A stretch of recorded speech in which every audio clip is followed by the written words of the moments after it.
Welcome back to another episode of Spiritual Teachers Podcast. With me today is my friend Sher Kirti. Sher is a philosopher, an oracle, and has written the book Because You Are: Reflections on Being and Becoming, a collection of personal essays and poems. It's such an honor to have you on today, Sher. Welcome on. Thank you, Peter. I'm so excited to be here and thank you for inviting me. Yeah, we got a really interesting podcast for everyone today. We're going to talk about astrology and Cher's journey with that. We're going to talk about working with and being part of a cult.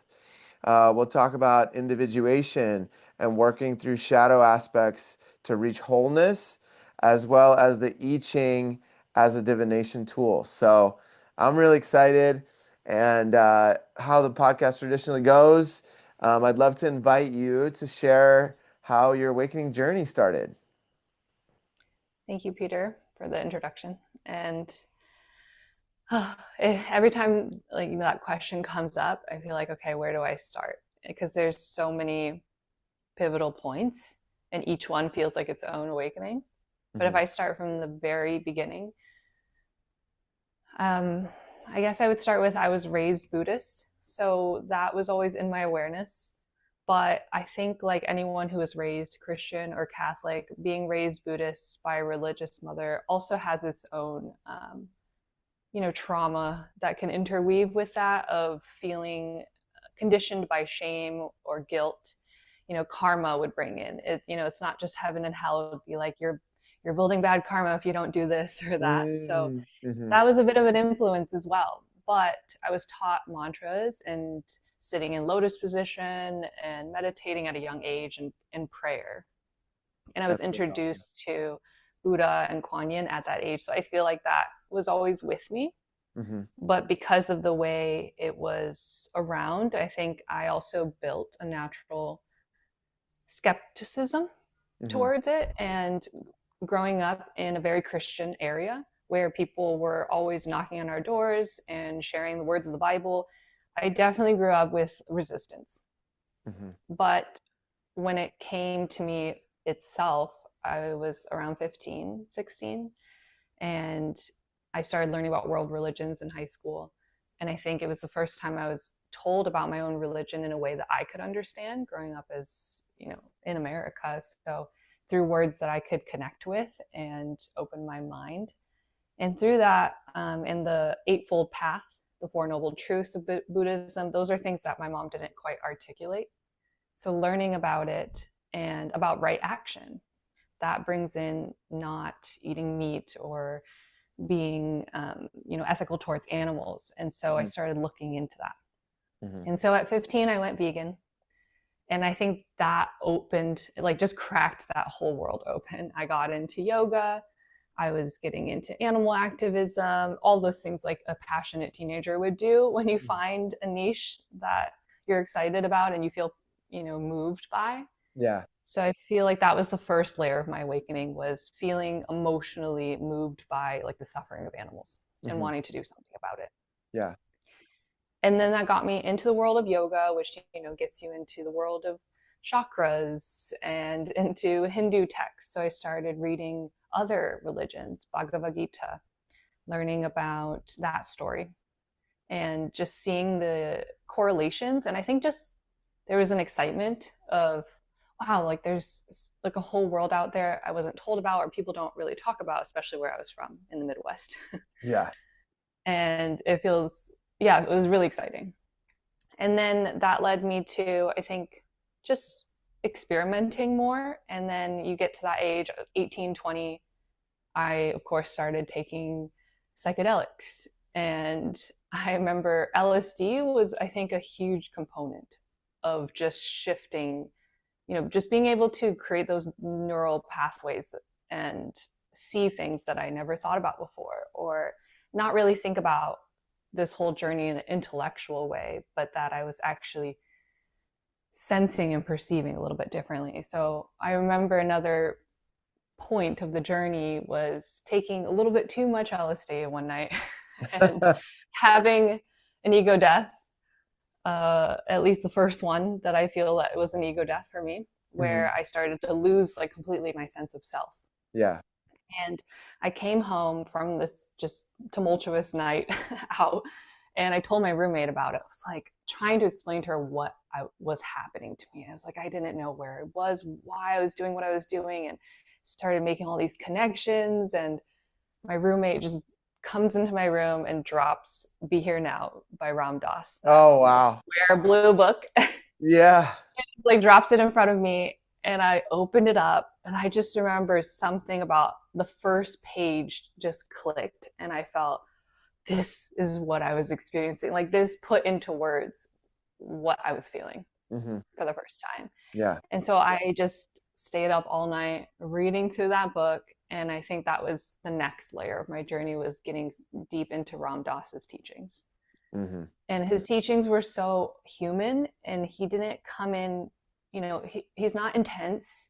And I think I had that resistance to dogma and structure, or things have to be a certain way, or this is what you need to do. And I feel like he was such a benevolent voice in the spiritual space Yeah. that just felt so welcoming and heart centered. Hmm. And I think the way he taught really opened me up to, I mean, everything. And I think from there it just accelerated, where I wanted to get to know more. And I started to synchronistically also begin to read tarot. Like it was just given to me, it was gifted, a deck. Hmm. And that was another leg of the journey, beginning to read for myself, get reflection, think about the world in ways I haven't thought about before. And I feel like that's where it exploded, where I was, I think being in the Midwest still, I didn't have many people around me to talk about these things with.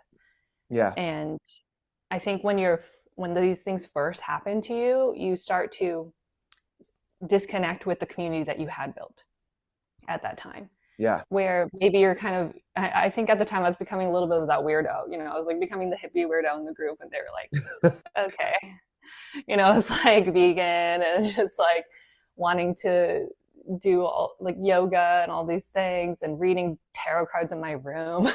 And it was so fun and exciting at that time, all of those things. And so I was craving community, and that's what led me to California.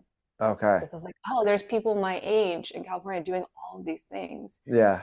And so that was my intention. And I left for California, and that is what happened. I met, so many good friends, and we're getting together. We're doing all those fun things like sitting in circles, calling in the guides, playing singing bowls. So it was just, that was the really fun period, Yeah. the, Yeah. the beginning when you're discovering, and it feels so fun. Like you've entered a mystical world and you found your people. Yeah, like And Harry Potter school has begun. yeah, exactly. Yes, that's it. It just feels like, wow, like there's a whole world adjacent to what I grew up being taught or told about. And it's so fun. And it also brings in, um, I think, a positive light and a positive perspective to the world, where it's easy to be pessimistic, where it's like, oh, I'm learning about, I don't know, like protection from guides, like feeling that comfort of calling in guides, being in circle with friends, drinking cacao, being able to be vulnerable, share these things. And I think the enticing aspect of that is just community and a level of vulnerability that most of us don't get to experience Yeah. in the world. Yeah. Well, And, it sounds like you were super blessed to have like Buddhism, even though, like you said, there was some traumatic aspects of it, but like I would have loved to have known about that as a kid, and like, did you ever have like a dark night of the soul through the journey? oh yeah, I mean, I feel like I just got to the point where I'm like, okay, this is like where it's really fun. and then Uh-huh. and then the next few years after that was when it started getting crazy. Okay. I would say that up to then was like when it was just opening up my world.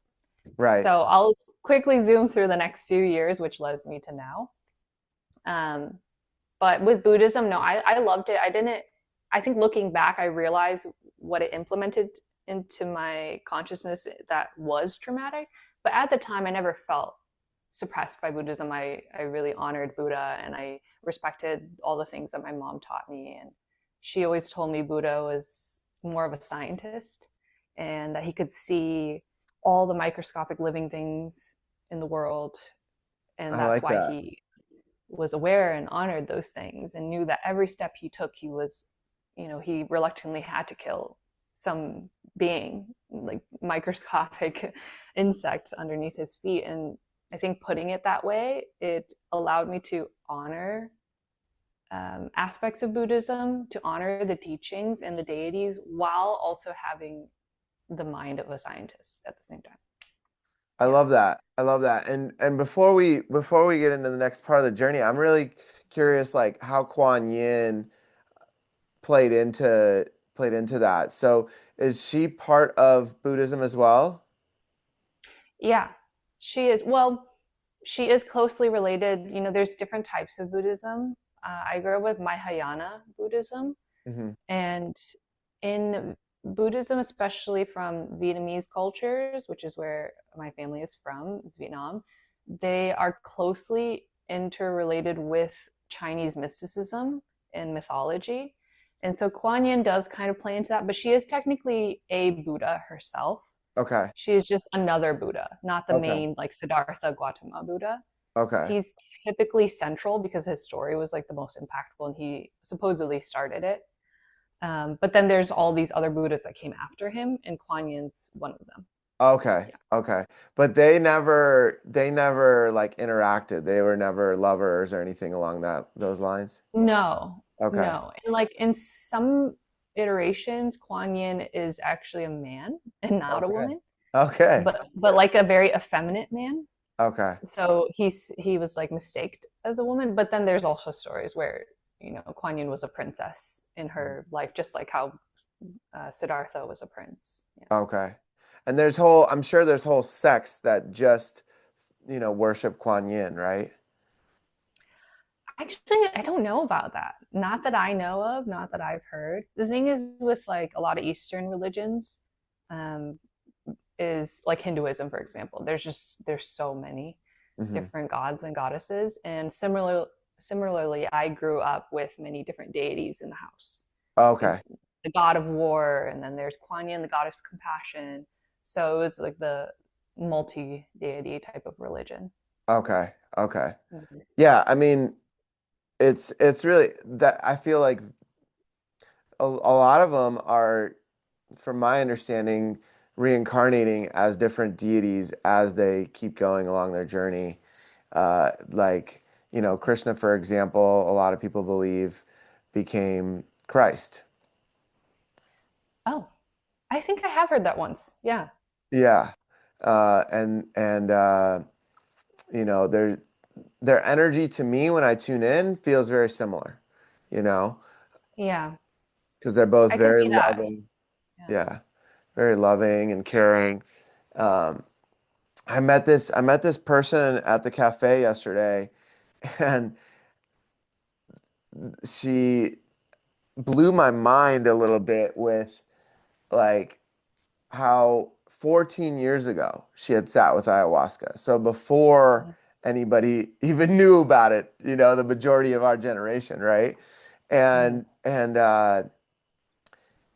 And she talked about how her belief system now has shifted completely towards Christianity and Christ, and that a lot of these different deities and things like that to her are on the demonic side. And she didn't believe in reincarnation and those kind of things, which um, I shared with her. For me, reincarnation was one of those key moments when I was like, whoa, this is like a puzzle piece that puts all the other pieces together. And then I started like remembering past lifetimes with people and connecting with um, like finding videos of these little kids that had been, shot down in World War II, reincarnated, and then were able to meet the people that they had been in war with that were still alive. Mm-hmm. And they like confirm that that's how they died. And like to me, that those things can't be denied. But she gave me a perspective where she was like, well, there's these spirits that'll like speak into your ear and tell you things that you may never have known before. And I was like, oh, that's an interesting perspective, you know? Hmm. So it was just so, it kind of like, um, I believe that my belief system like isn't boxed in. It's very open and expansive, but it felt like it like opened up another layer of it where I was like, whoa, like this is even though it feels like more constrained, it all at the same time it like the paradox, right? It like opens something up at the same time. So I Hmm. thought that was really interesting. So That's the topic that I feel like you opened something up that I could talk about on my journey, yeah, and just something that I've been curious about as well. So two parts. One is calling in guides. I think there's a lot of warnings about that, right? Because you yeah, could be calling in entities, or you maybe the frequency you're in, like you're in a desperate place or hmm you're in a dark place, then what you're calling in could be attracted to that. hmm And so I remember I used to feel afraid, and I would call on Archangel Michael all the time to sleep, because I, for a period of time, would have sleep paralysis, and I would have really intense experiences when I was in sleep paralysis. wow, And I would call in Archangel Michael. And one time during one of my sleep paralysis experiences, and sometimes they're like dreams, or you're like facing off with entities. uh-huh, And one time I called Archangel Michael in, and he didn't appear as himself. He felt dark. He felt like dangerous to me. mm, And I remember waking up from that, and that was kind of an epiphany for me in that moment of, oh, like I don't know what I'm working with. Like I could also be in such a like a fearful place that I'm calling in something that's feeding off of that. And it opened up this whole box for me as well. Like, well, what else could people be communicating with? you know, yeah, what if people are, especially when they're very intense. And this was my first theory at the time.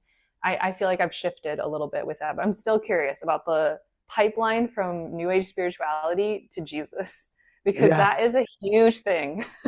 yeah. And I remember when I first heard of it was uh, what was her name? She's a really popular Oracle creator. Oh, I know who Uh, you're talking about. blanking She, on her name. Like yeah. starts with D. Um, it might have been Diane or I know who you're Yeah. talking about, but she like created all these angel numbers and a website, Yes. and then Yep. like she was just like I'm letting all this go. Christ is the Hmm. way, and then she just stopped doing all that. Yeah, because I That was was like working my at main, yeah, that's like my main website I go to this day really. for like angel numbers, you know? Yeah, I know. Like, why can't I think of her name? But I was working at Mystic Journey bookstore in Venice at the time, Hmm and we, of course, we sold a bunch of her decks. And at Yeah. that time, she had just renounced it all and stopped publishing it. And people would, of course, come in and talk about it, like, oh, did you hear about her? Or like, oh, we can't get any more of these decks, this is the last of them. And I remember just thinking about that, like, okay, well, what if Jesus is this like open-hearted, really compassionate, Christ consciousness type of person, if you're connected to someone like that, why would they tell you to be, shutting everything out? At Right. the time, that's what I thought, because Right. I also see I know another argument to that of, like, of Right. course it can be distractions, like Christ just wants you to be pure and focused on one thing. And I totally get that too. But at the same time, I felt that the way people would approach it was that they immediately switched the flip and would shun everything new age, would shame the journey, would look down upon it. And I think that this is such a big thing. There's so much I can go into with this, but I feel like that's typically what I observe, is that it comes from this place of righteousness, Right. and there's another uh, version of spiritual ego coming in Yeah. saying these things.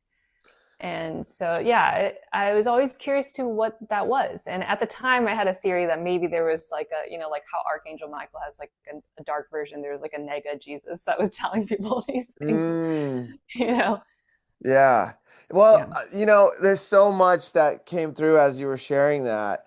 And I remember when I was having my awakening in the beginning, I was living by myself in the Poconos in Pennsylvania, and I didn't have anyone in my life that was spiritual. I was just like going on Instagram trying to connect with, people that were, knowledgeable, and I connected with the twin flame community, and I like figured out that was a whole thing, and I remember I would hear these beings land or appear on my roof every night. And I was like, what are you guys? Like, it didn't feel like they were angelic because my, I think I've shared it once or twice on the podcast, but I had an experience where my guardian angel actually physically appeared in this reality at one moment when I was really trying to like connect with my guides and my angels. I was like, please just show me so I know that you're real, you know? But this was different. It didn't feel like that energy. It didn't feel like that true unconditional love. They felt like bodyguards, you know? Mm. And one night I'm laying in bed and I hear them come. They're like footsteps on the roof. And I connect with them telepathically and I'm like, what are you guys? Like, what are we doing here? What's our relationship? And they're like, we're not your friends. We're your protectors. And we're here to protect you from the other beings and the other spirits around, because right now you're just starting to remember and learn. So we're here until you don't need us anymore. This is our contract with you. And Mm. and so in that time, that was like I had just gone through that uh, Dark Night of the Soul, where I was like praying and like crying and just like so desperate for an answer. And I was just asking, please show me the truth. Please show me why I'm feeling these things, right? And then that's when my Kundalini shot up without anything. I was driving, and then I found Kundalini yoga the next day, and then I found out what a twin flame was that same day. So it all just like bomb went off, right? Like my reality was like, whoa, and it all just shifted, right? So I say that because these beings were like gargoyles, almost like that kind of Mm. energy, where they were like, we're your protectors and we'll come when you really need us. And they came several years later again when I was really scared. This spirit was following me and very malevolent, right? Like very aggressive. And they came and this people saw it. Like these teenagers that were really tapped in, three or four of them saw they either saw it or they felt it. They saw this portal open up and these beings come in and sit behind me, and they were like they described them to me, and I was like, oh, those are my those are my crew. That's my protectors, you know. And I'm like, don't worry about Yeah. them. They're good, you know. But like and then people saw that spirit that was following me standing on the outside of this sweat lodge when I was like in this state of panic and fear, and like Mm-hmm. 7 days of no sleep, like really low frequency that I was in at that moment. And so that was one of those aha moments when I was like, okay, we have protectors no matter how low the frequency is, no matter how afraid and fearful we are, there's these beings that will come and protect us, even though they may not seem and feel like that angelic energy that is in those higher frequencies. This is like, to me, felt like the equivalent of that, but we had some sort of contract where, I had, who knows what the contract was, but they were there helping me, right? And so I thought that was really interesting. And then the piece about Jesus Christ is like there's so many bridges of spirituality in Jesus, of like Yogananda Paramahansa, where he had his gurus and Krishna and Jesus on his altar, in the Self-Realization Fellowship. And then his last book was The Second Coming of the Christ. That was two tomes that are like, 600 pages each. And that was like his final teachings and his final words that were published after he passed. And so, there's all these bridges with Christianity and with Jesus. And then The Way of Mastery. Do you know that book? I'm not sure. I don't remember The the Way way of of master. Mastery is uh, a book about the channelings of Jesus's true teachings. This woman channeled Mm-hmm. his true teachings, and she made this book where you can like feel his energy. I could feel his energy like permeating through the book, and like his true teachings coming through.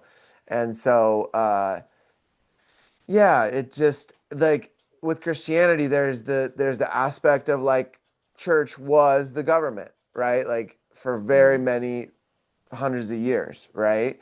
And to this day, church has a huge impact on what's happening in the world, and the Pope and all these people are big influences on today's society. So, uh, it's a really interesting journey to observe for different people for me.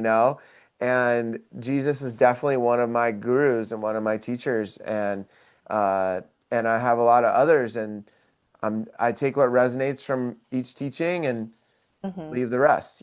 So I just wanted to add Yeah. that piece because it was like itching to come out, because it felt so Yeah. important. No, I like that you brought that up. Your crew of gargoyles and these heavy, because what that brings up for me is, that's a really good point because that in the spiritual journey, it's really easy to look at those entities as something bad to shun or to shy away from. And I do think it's important and to acknowledge that there are low frequencies or things that look demonic that are helping you because at the end of the day, I do believe that anything demonic is just a projection of our own shadow that we Right. have to face off with, or that they're there as a catalyst Hmm. for us. Right. So even as protectors, which is something I've never thought about, but that is, yeah, I'm glad that you brought that up because it's a beautiful point. Yeah. Yeah. So yeah, I'm still curious. So when you felt that energy, did it feel like Archangel Michael when that being came, or did it feel like a completely different entity? I I think what that moment taught me was to more so instill strength within myself and not seek it outside of myself.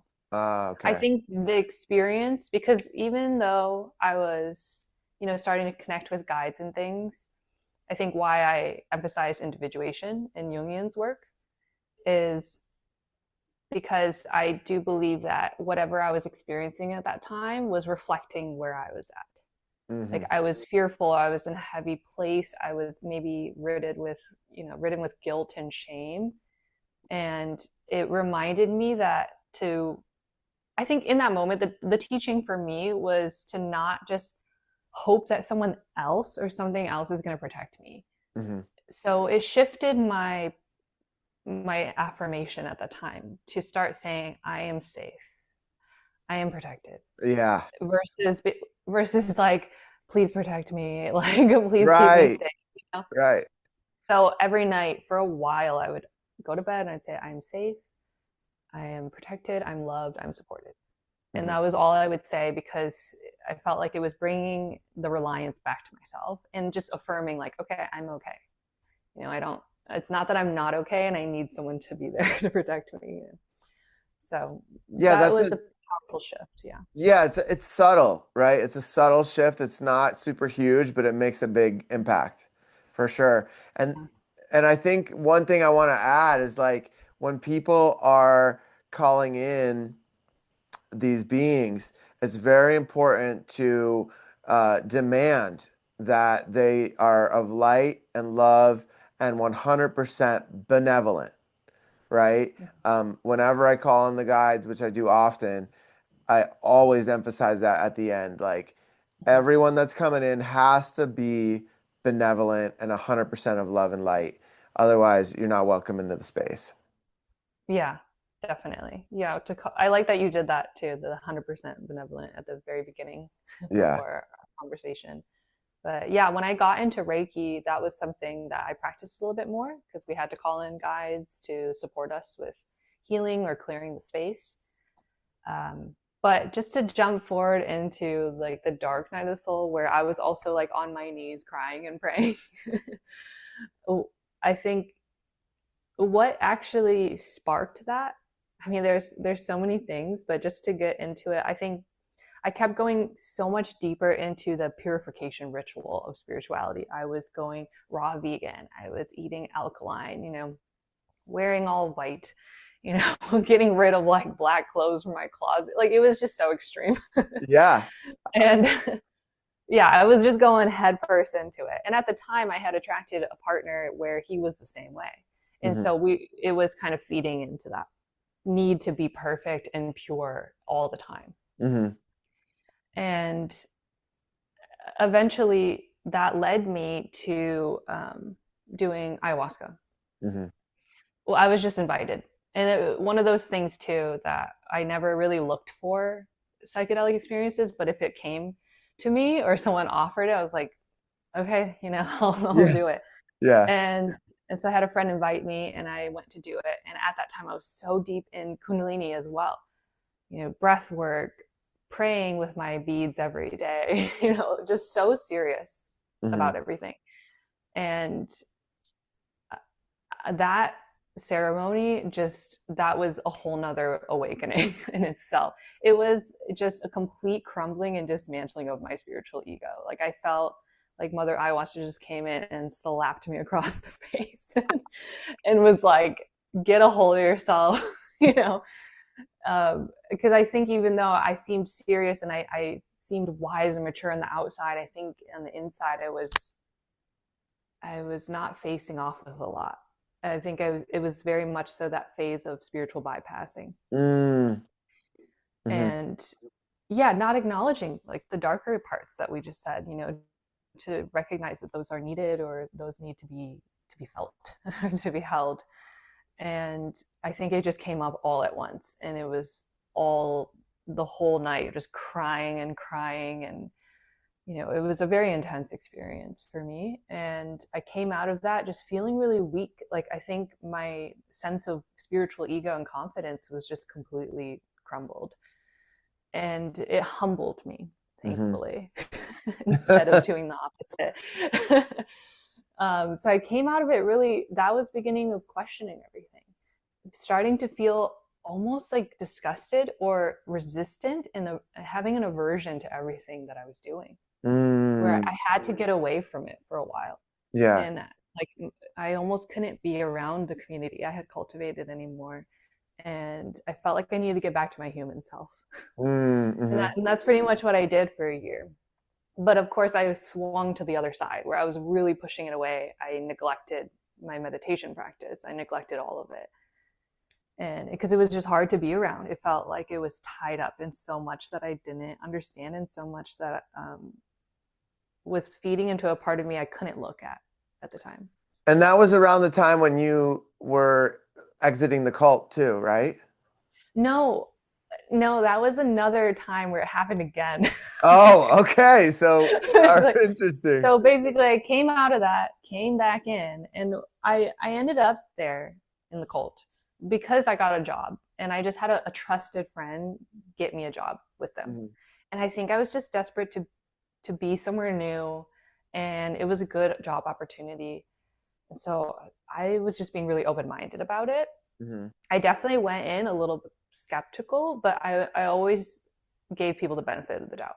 And I think that is why I go so deep with teachers and practices, is because I'm just trusting it all the way in. Yeah. But yeah, I went in and I got the job, and I think because of that, I had to accept the environment I was in. I had to be open to it. Like, Mm-hmm. of course, I have to learn to love this community and these people. Like, I have to at least try to give them benefit of the doubt. Like, all of these wonderful, beautiful people around me, clearly trust them. Wearing all But white. I know, but like they seemed so grounded. They were all older people who had been made a financial like foundation for themselves. Like it wasn't young hippies anymore, you know? Right, right. So I think coming in young, I was trusting in these adults, thinking like, well, there must be something here, you Hmm. know? But there definitely were moments, the people I worked with, where there were things they said I definitely could not tr- fully believe that were a little too crazy for me. Well, it was, yeah, But I well, had okay, that's really interesting. So, can you give a couple examples? yeah, they would make exaggerated claims about their teachers of, you know, how they were completely ascended masters, they had completely genetically liberated themselves, that, you know, they're not even influenced by their astrology anymore, you know, things like that, or that they can manifest physical things. Like there was a time where they would brought a stone out of his mouth and like in front of everyone. Uh-huh. Things like how I don't want to go into like so much detail about the people Yeah. themselves, but one of the person like one of the people that I worked with, he was one of the most devoted Hmm. followers, and he would just I could just see like he was so sparkly eyed every time he talked about them, of like, oh, she can do this, or like they, you know, the other day I was in the temple and she said that there's like 258 guides in the room and things like that. I think Mm. I was always open and I'd let people express themselves. I wouldn't question them or reject what they were saying. But Hmm. I think underneath I was always skeptical and a little doubtful Even because from it day just one? seemed, oh yeah, from day one, if anything, I began to gaslight myself the deeper I was in it. Okay. Because I think I came in skeptical and then I opened myself up. I got to know the community. I started to trust people more. I started to spend more time with them because I had to work with them all the time. Mm-hmm. And I think the emotional connection for me, when someone's kind, when people are nice to me, I think there's a part like my unhealed inner child was like, oh, this feels so good, you know. And Yeah. because it feels so good, I trust these people. I'm gonna go with it. Like I'll be a part of it. And I think that they did cultivate spiritual powers. I think as any teacher on the journey would. Yeah. But I think that there's always a point on, you know, any spiritual teacher's journey where you cultivate those powers and then you stop there, you know. Yeah, There's because not it's like a this, you know. distraction. Yeah. It's a siddhi, right? It's a siddhi Yeah. uh, that is developed, and it's a real thing. Yogananda writes about it in the autobiography of a yogi. There's cases in India where people create coins out of their Mm-hmm. palm. They create powder out of their fingertips. Um, Yeah. you know these abilities that are meant to like shake up the matrix and the thought of like what's possible Yeah. with gravity and this reality and the more I learn about these things and talk to people that have been really devoted to the spiritual path, the more I realize like these things are real, right? Like people have shared with me these levitation stories that they don't share with other people. People have shared with me all kinds of different things that uh, are part of what naturally happens when you're fully committed and fully all in, which I love that quality about you, right? Like, why not go all in and Mm-hmm. really like take it to the fullest and see what's there versus like just one toe in. You know what I mean? Like, I'd Yeah. rather I'm more like that. I'm either all in or I'm all out, you know? Yeah, and I was questioning myself more so because I was really sitting with, well, why am I so doubtful? You know, what is it within me? I think I was always trying to take accountability and do self work. That when I started feeling the dissonance, which I think now looking back was my intuition, my gut, Hmm. at that time I thought I was shaming myself for having these thoughts. I was thinking, why are you being so negative? Like these people are so kind to you, you Mm. know, you Yeah. know, why are you having these thoughts? And I thought it was something wrong with me that I couldn't go all the way Mm-hmm. and that I couldn't be completely devoted, Mm-hmm. like some of the people I saw. And I don't know what it was that it was. You know what it was? It was the same repeating of I was in a community where there was no authenticity to be able to really talk about the heavier things we were feeling. It Hmm. was always like, no, that's like you're being negative. Ah, Like that was what was being reinforced. And that if there interesting. were, if there was drama, it would just be deflected as, okay, this is just karma we're working through, which is true to a degree, Hmm. but it also created a very toxic environment where Hmm. everyone was being very psychologically pressured because they couldn't question the teachers. The teachers Mm. could say certain things, but they would take it on upon themselves like, oh, there's something wrong with me. Yeah. I, they teachers were upset at me today. It's not they don't get to have any accountability for Hmm. how they're acting or the type of environment they're creating, which And there's no then, growth. There's no growth in that. yeah, and then it fed into, I think, the corrosion of the work environment of the community. You could see so many people were starting to become frustrated or shutting that part of themselves down to accept, Mm. to just keep accepting, like, okay, well, they say it's not time yet, so I'll accept that. Like, Mm. so some even life decisions that people wanted to do, and the teachers would be like, oh, maybe you can wait, or don't go right now. you know don't do that Wow. thing, and then they're like, oh, well, the teacher said I probably shouldn't. And I Yeah. think it over time it just became where my inner rebel just started to come out, and I was just frustrated because I'm like, do what you want to do. Like, Mm. why are we just accepting this? Yeah. And so it was an internal tension because I was questioning myself while also feeling frustrated Yeah. myself. Yeah. Yeah, what's really interesting, I don't think I've shared this with you before, is that when I first met them, I felt a pull. I was like, oh, I'm really curious. What are these people doing? It Mm-hmm. was before they moved up to where you met them. Mm-hmm. Uh, Mm-hmm. and and uh, and then Spirit was like, here's the truth. Here's somebody. I met somebody who was best friends with one of the leaders in childhood. Okay. Mm. And somehow Spirit aligned that, and I got to dive deeper with him. And he was like, just be careful, be aware. And Mm-hmm. I was like, oh, this is so interesting. It was like this moment when I was like, oh, maybe I found a teacher. This other, spirit led me to have this conversation with the childhood best friend of one of the leaders, and he was like, just be aware and be very mindful around them, and that's all I needed. That's all I needed. Mm-hmm. And at the same time, some of my best friends were joining the cult, and like I was really curious, but but I had that reminder, like just don't just be the observer, watch it play out. And I even went and visited you guys just to Mm. like be in the energy and go to a concert and see what it was Yeah. all about. And it was beautiful on the outside, right? Like there was crystals, Mm-hmm. giant crystals everywhere, and everyone's wearing all white, and Yeah. everyone's so elegant, and most people have money, and they're like, presenting themselves as like higher echelon, right? Like we're the Like elite. the highest pinnacle of spirituality you can reach almost, right? Mm-hmm. Like we're embodying our abundance, and we're also doing the practice, and we're embodying it, right?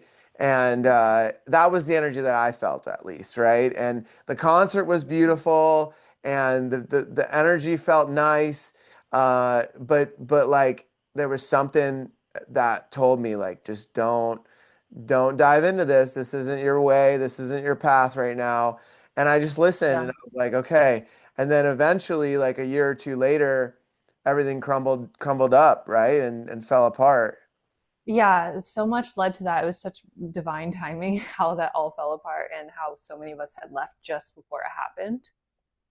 And um, yeah, it's so beautiful on the surface. And they're so charming and really smart at knowing how to make you feel really special. Which is, the story of every cult. Right. And that's what lures you in. Of course, there was a slightly different dynamic where I wasn't ever giving money to them, and I was not just a follower, I was their employee, and I was getting Mhm. paid. Yeah. And I was actually getting paid decent. Like a lot of people weren't getting paid, or they were volunteers, or being underpaid because they really were devoted to them. And but I opened myself up and I was a part of the community experiences. And there were moments, where we had very heart opening, beautiful experiences. And For I think those were the Yes. moments where I was a bit sold into the community, because I was like, oh, this felt so good. Like I just had a beautiful release, but looking back, like when you're open to an experience, like that can always happen. Is if you have an open heart, you're going to have those experiences. Yeah. So I think what happened was I found myself once again in this space of needing to be pure and perfect. Hmm. And it finally hit me through also kind of a warning, or through meeting Flowing River's teacher, actually. He invited us down to his place when his teacher was there. And I was already having doubts. I could already feel the frustration was coming out. When you're not dealing with something and you start reacting a bit to everything.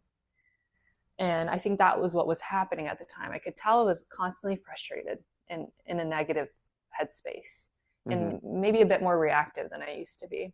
Yeah. And I went down there and I met his teacher, and I don't even know what it was he said, but he said something just that completely affirmed everything I was feeling. Like it was the first moment in months that I felt like someone could tell me I wasn't crazy. Mm. For what I was feeling. That instead of being talked out of my true feelings, it felt like, okay, this wise old man is telling me like, you're right for how you feel, Right. And so it was just such a deep relief, and also a lot of tears, realizing how much I abandoned myself and was gaslighting myself into the experience. Yeah. Yeah, and for those that don't know, Flowing River was one of the previous guests. We have two episodes on the podcast called "How to Find Your True Spiritual Teacher." So uh, he's a good friend of both of us, and that's who you mentioned was his teacher that he talks about in the episodes, and Mm-hmm. so that's really cool. So you got to meet his teacher, and did you ever continue to like follow up and study with him at all?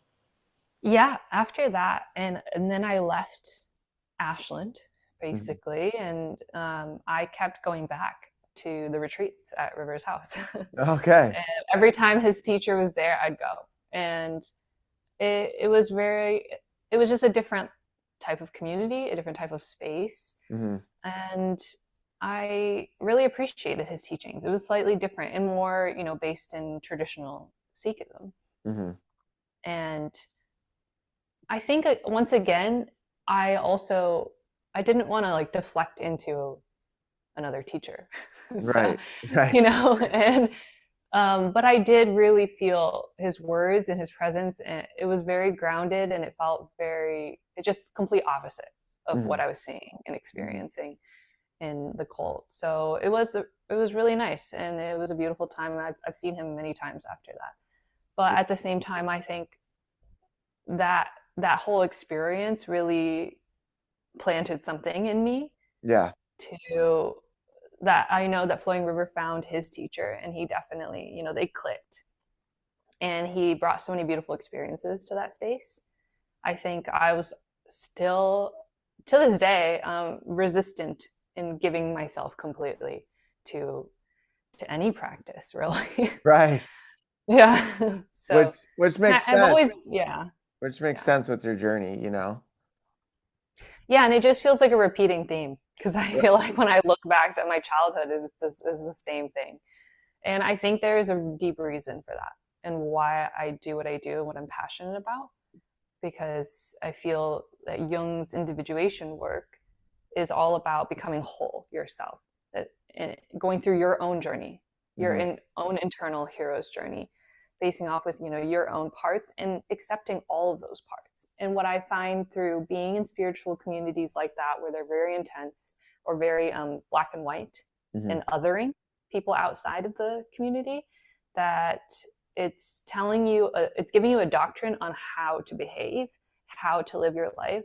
This is right.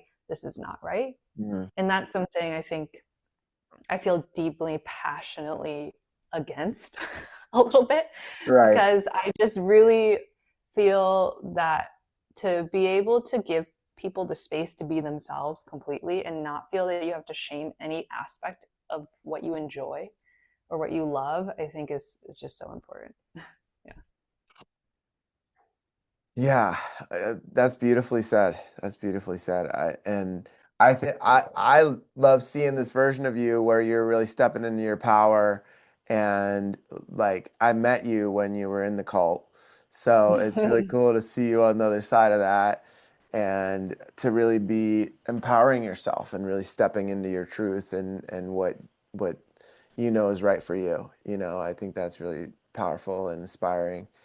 And so I'm just curious, what was the downfall? I remember there was like an article, right, that came out about the cult.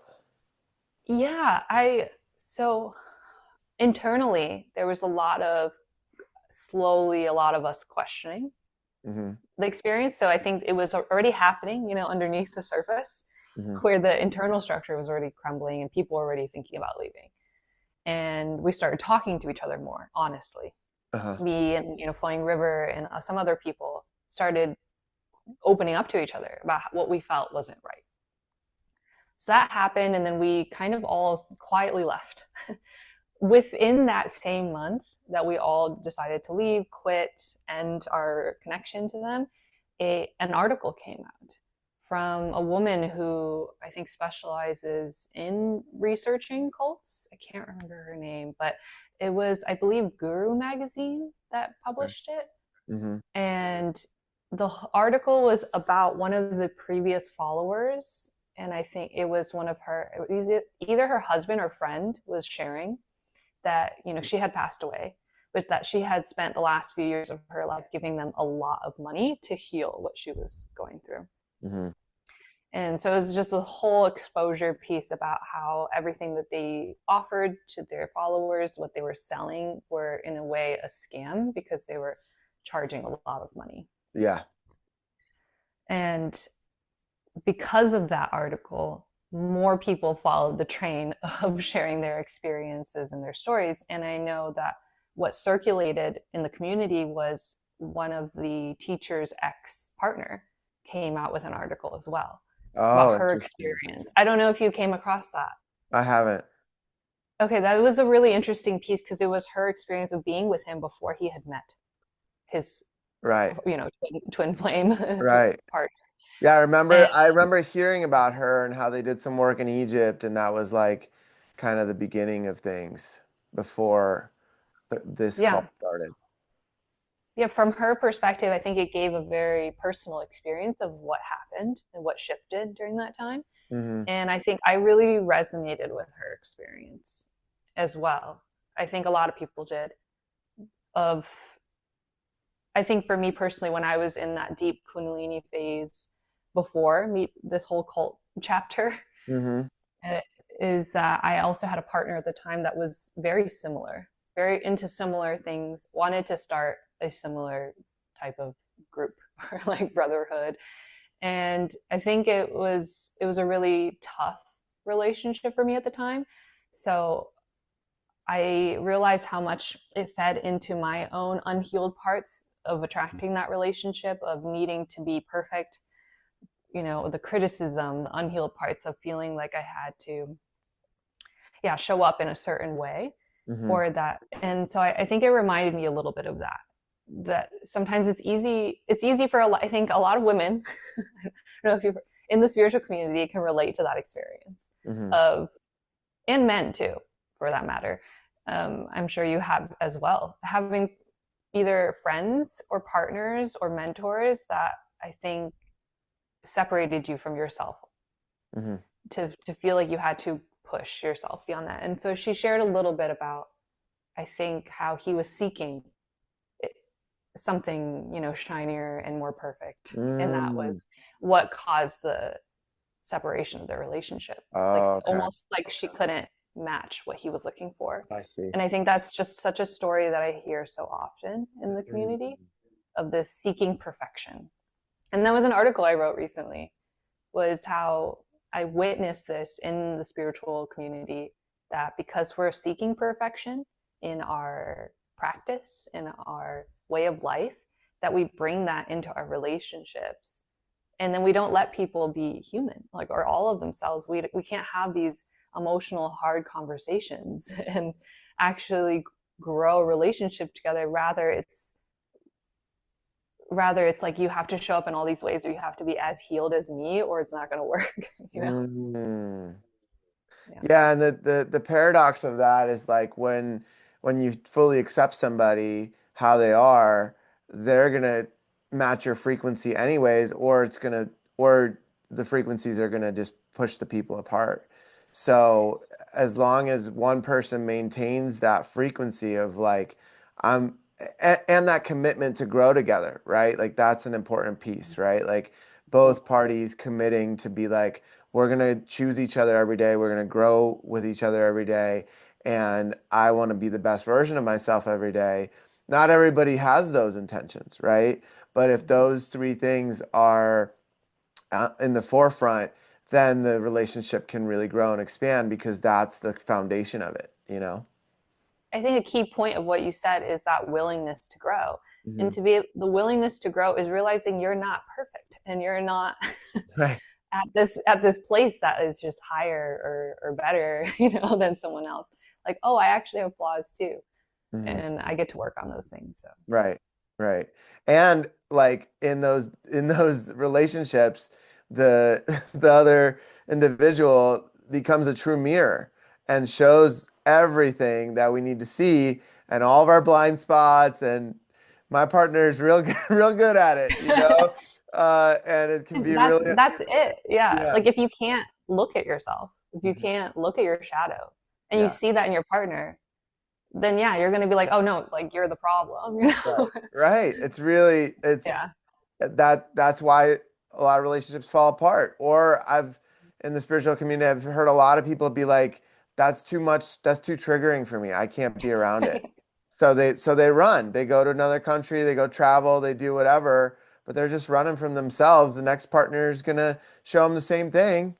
Like, Mm. it's like I believe that those things you can't hide from because it's better to just face them and address it. Otherwise, what's the point of being here? That's part of the earth school we're in, Yeah. you know? Yeah, and it's really hard because it's really hard for the ego to sit there and be like, "Oh my gosh, this is a part of me." Yeah. And it can be so triggering. It's hard at first to accept that because you're like, "Oh, I don't feel like that's me." you Yeah. know, but, Yeah. but to Well, see it is really humbling. Yeah. yeah. Yeah. It's super humbling. It's super humbling. And sometimes it's a lot, especially if like there's stress on top of life and a lot of responsibilities. It's like, I gotta sit with this now, you know? It's like, okay, Mhm. but what's gonna happen if I don't, right? It's gonna just come back around potentially worse or at a more difficult time, and it's better to just deal with it and face it and heal it as much of it as possible. And I believe we're given these tools so that we can sit with it in the moment and just lean in. Yeah, I another aspect of that turning point of realizing what was going on, because sometimes you're feeling these things, like when I was in the cult, I'm feeling frustrated, I'm having these thoughts, but sometimes it's not clear exactly what is it, what's not working, what's not Yeah. clicking. And a moment hit me where I think is something I just want to bring up. It's really easy to come into either the dark night of the soul or a period of almost like depression where certain things don't feel as interesting to you, Hmm. or you don't have that passion, that life force flowing through you. And I think it's a slow process that dawns on you. And so at that time I was starting to feel lackluster. like, I'm not really feeling excited about anything anymore. And at the time, I didn't know why. I thought maybe this is just life now. So this is, and what hit me was that suppression of self, that needing to be perfect, wearing a mask constantly when I was in that community was quite literally like dimming my life force and my light. Mm. And recognizing that allowed me a moment of grief for myself, of uh, yeah, feeling the grief of how I've silenced myself, Mm-hmm. how I didn't let myself be heard or speak my needs. And that moment of just recognizing that and being able to just cry it out and be like, oh my gosh, like this is what's been happening. I've been neglecting myself. I think that really empowered me to walk away. Mm-hmm. Mm-hmm. Yeah, yeah. Thank you for sharing that experience and that story. I think it's, really important for people to hear, especially if they're looking for a community, right? Looking for more than just, you know, like a place that can physically hold them, like in a specific location, or looking to travel somewhere, and it's just so it's kind of sad for me to watch all these documentaries about all these spiritual leaders and all these people that have created these cults, and then you find stuff out about them that is really disturbing and really dark and like unintegrated and unembodied, and then it's another layer of the reality kind of disintegrating, and I wish that people really took the time to look at their shadows and really dive into their stuff and find healthy ways of releasing anger and releasing frustration and sadness, and men, in particular, being open to feeling and like crying and releasing. And that's why I'm so passionate about men's work and about helping men, because it's the same thing with women, but women naturally are more able to access those aspects, and society hasn't pushed that Mm-hmm.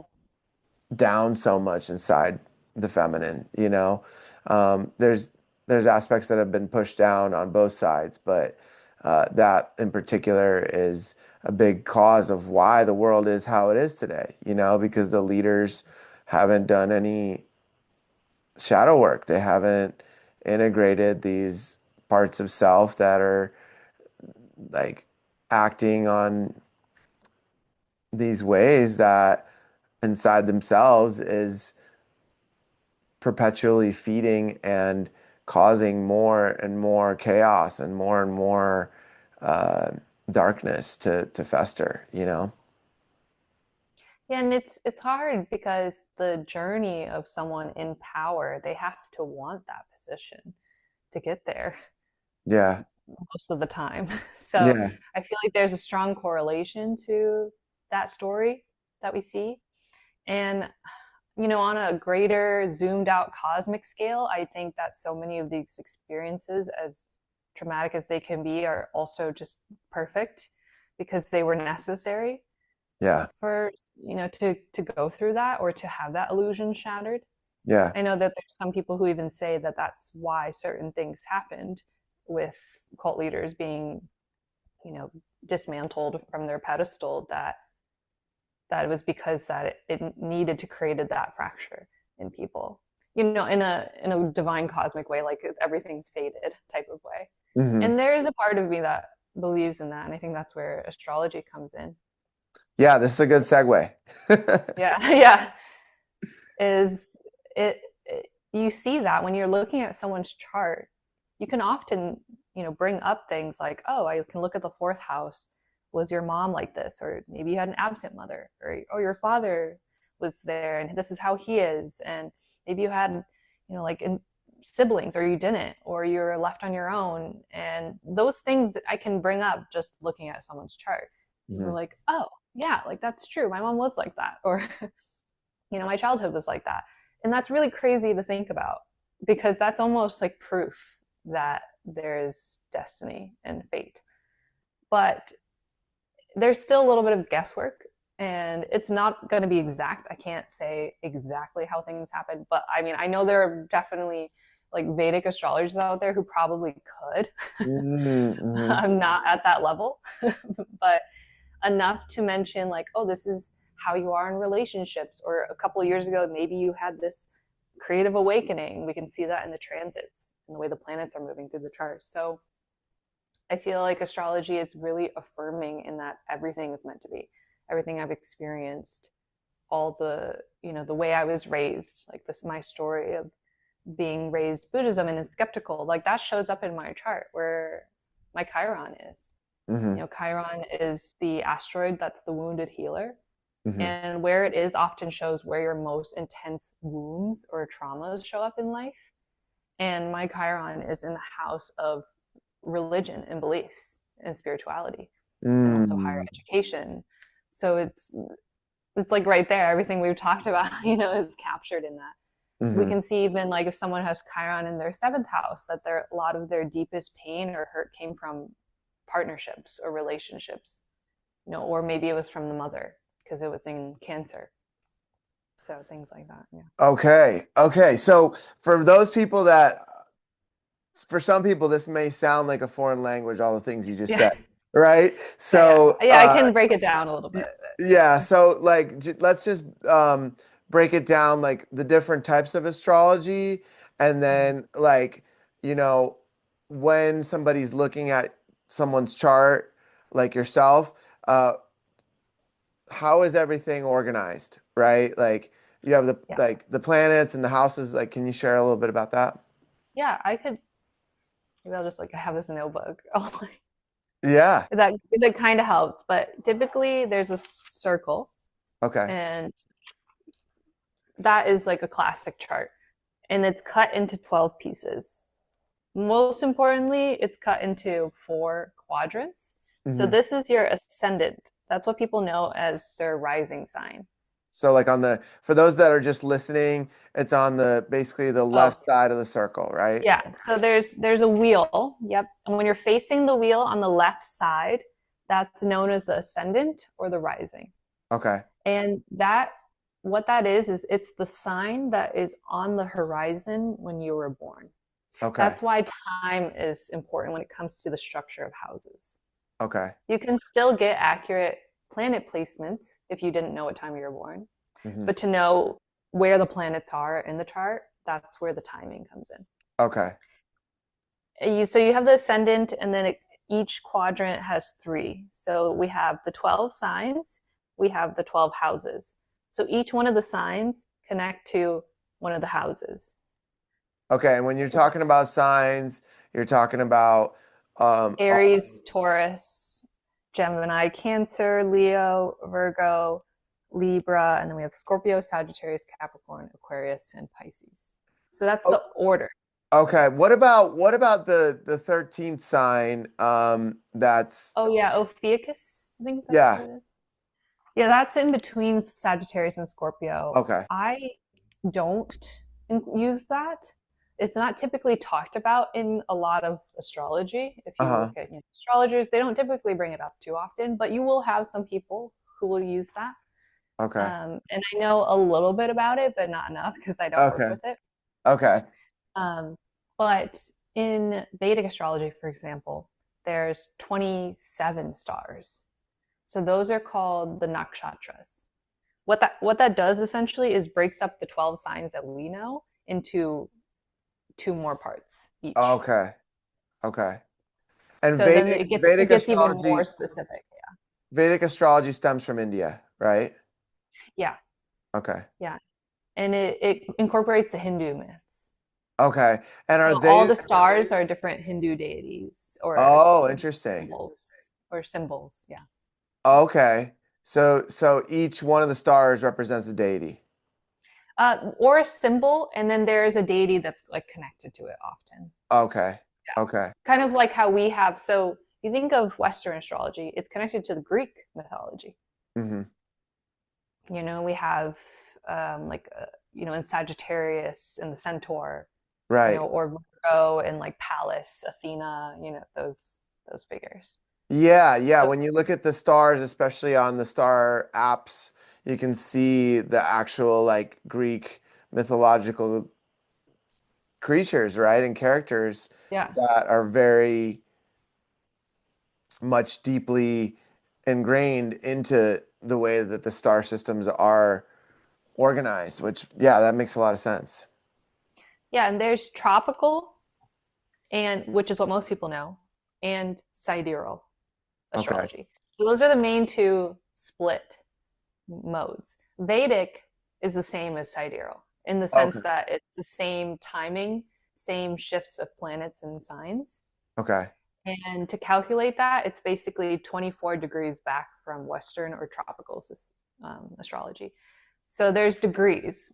Basically, every planet has, its orbit. So it shifts a degree every certain amount of time. Like the sun shifts 1 degree every day.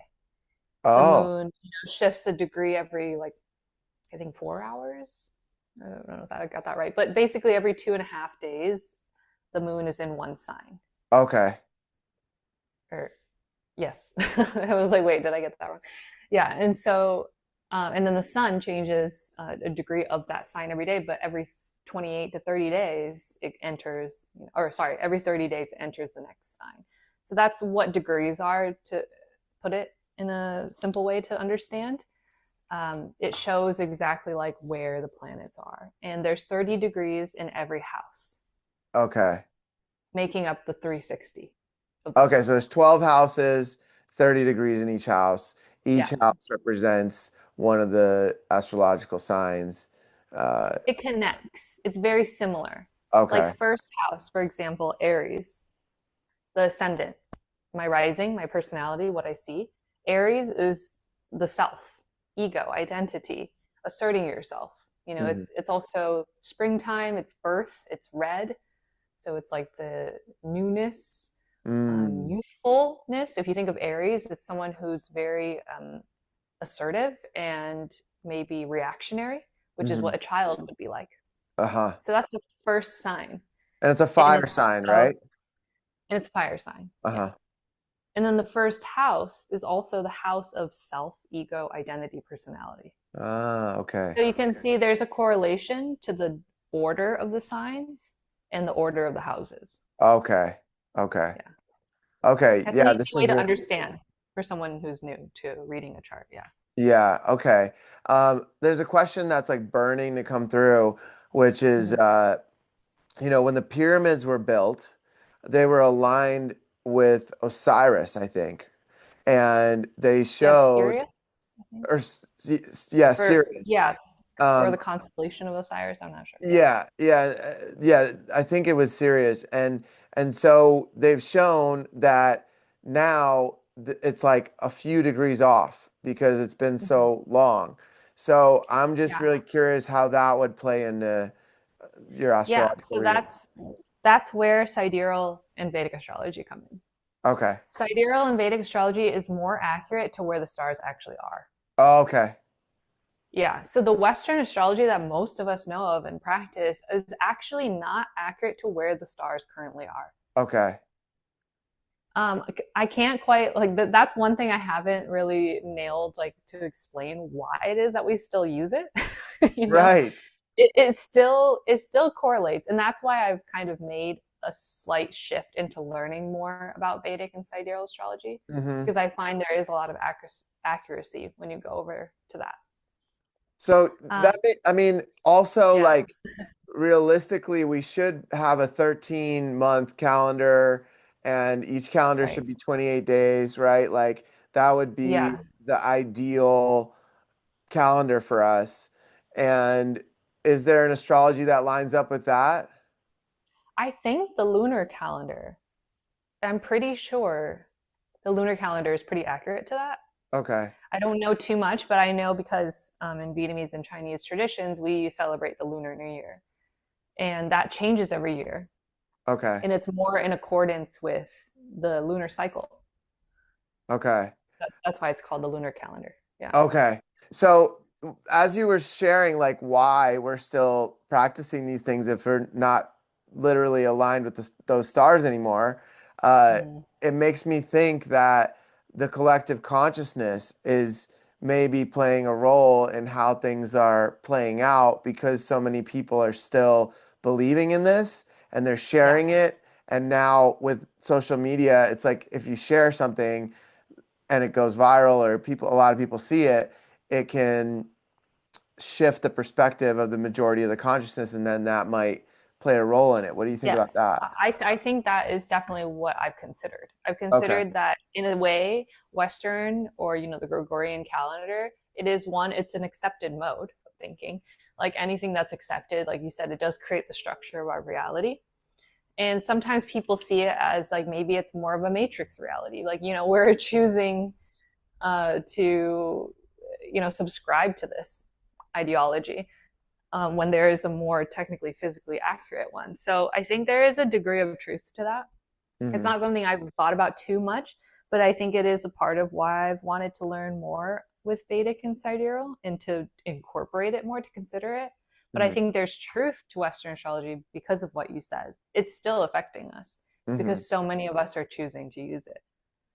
Yeah. Yeah, and I mean, it still blows my mind, like that people are saying, okay, right now the moon is in this quadrant or in this sign, right? And this is what's going to happen, but actually in the stars, it's a completely different sign and a completely different experience that if people actually realize that it's only in that quadrant because of our calendar, Yeah. right?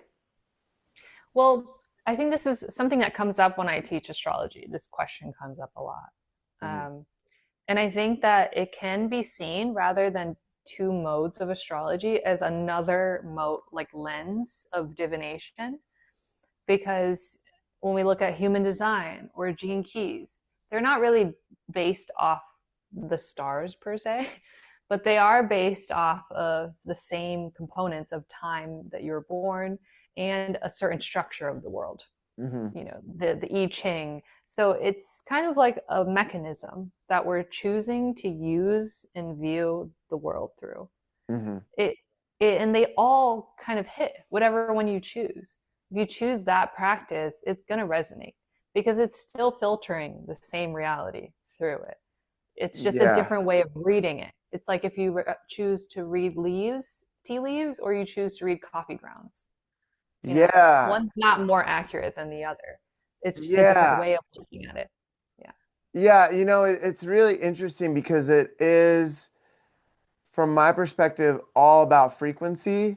So if and also alignment, right? Like I believe a lot of things align and come into my life at the times when I'm vibrating in that frequency and also ready to receive that, right? So like the things about the eclipses and the eclipse energies that are happening right now and Mercury retrograde, those types of things were never in my reality before my awakening. But now that I'm aware of it, I watch my phone glitching out. I watch, certain True. communications getting off. So because Mm. I have an awareness to it, it seems like it's more present in my subconscious, and because of that it almost manifests because of that, or the manifestation is happening on its own, and this is just the next layer or level of frequency, right? That's one of my favorite questions is something happening because we're thinking about it and we're manifesting it, or are we thinking about it because it's going to happen? Right. And I think it's both Uh-huh. because if we're not, in a linear time and we are picking things up, so we are going to be thinking about things before they happen. But if we're aware that it's going to happen, then obviously we're connecting it to that. So I Right. think they're both happening at the same time. And I Yeah. think I see what you mean. Like before you were aware of Mercury retrograde, that when these glitches, if they did happen, maybe we wouldn't have thought about it so much, or we wouldn't have immediately clocked, oh, Mercury's retrograde, that's why it's Hmm. happening, Hmm. and it doesn't matter. And I think that's something I want to plant, is that I love astrology because it's so affirming of things. It's like, oh, I'm not crazy. Like, yeah, like it's so cool to have my life story or what I just experienced yesterday to be reflected in this thing. Hmm.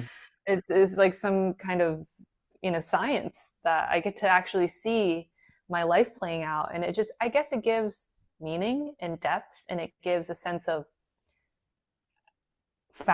like just affirmation, like, oh, okay, oh, maybe I was feeling a bit, emotional yesterday. Oh, there was an eclipse, or this moon was in my eighth house. Like, of course, I was feeling very emotional. So it feels comforting. And I think Yeah. that's why I like it. And why I like any divination mode is it's comforting and it's affirming. But we already know these things. We're going to experience them regardless of what if we know it or not. Right. Right. Yeah. You know, uh I think it's fascinating. I think it's fascinating that and there's this saying that millionaires, oh man, how does the quote go? Oh, I know what you're talking about. It's Yeah, millionaires don't use astrology, billionaires do. right. Or they don't. Oh, millionaires don't have astrologers. Billionaires do. Yeah, the difference between a Yeah. millionaire and a billionaire is that billionaires have astrologers. And it makes sense because it's almost like a blueprint that is almost like easily accessible. Like somebody could go on the internet and find their astrological chart and find someone like yourself to read it for them. And like that's relatively accessible for most people, Yeah. right? And I think it's fascinating because if if this reality is already kind of predetermined, right? Like, let's say I'm predetermined to date like my wife at some point or the woman I'm with, like, and the seed was planted, let's say in the dream state, like while I'm dreaming that this person and I, or even before I came into this body, I made these soul contracts, right? And then I believe that in the dream state, there's like these little, at least I think this might be happening, that in the dream state, we're communicating with other people and beings that are helping us remind us of these contracts that we have with people. And so let's say that I have a contract with someone, and in that moment, I'm manifesting someone with a very specific physique because I want to have that human experience to date someone with a very specific physique, right? And then I meet someone and I'm like, Spirit will show me my next partner because they're going to have this physique.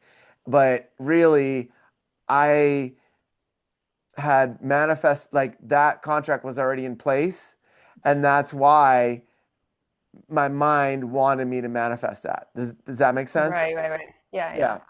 Yeah. I think that determination goes into it, and that ties into what you just said, what we said earlier, like that it's being shown to you because it's already meant to be.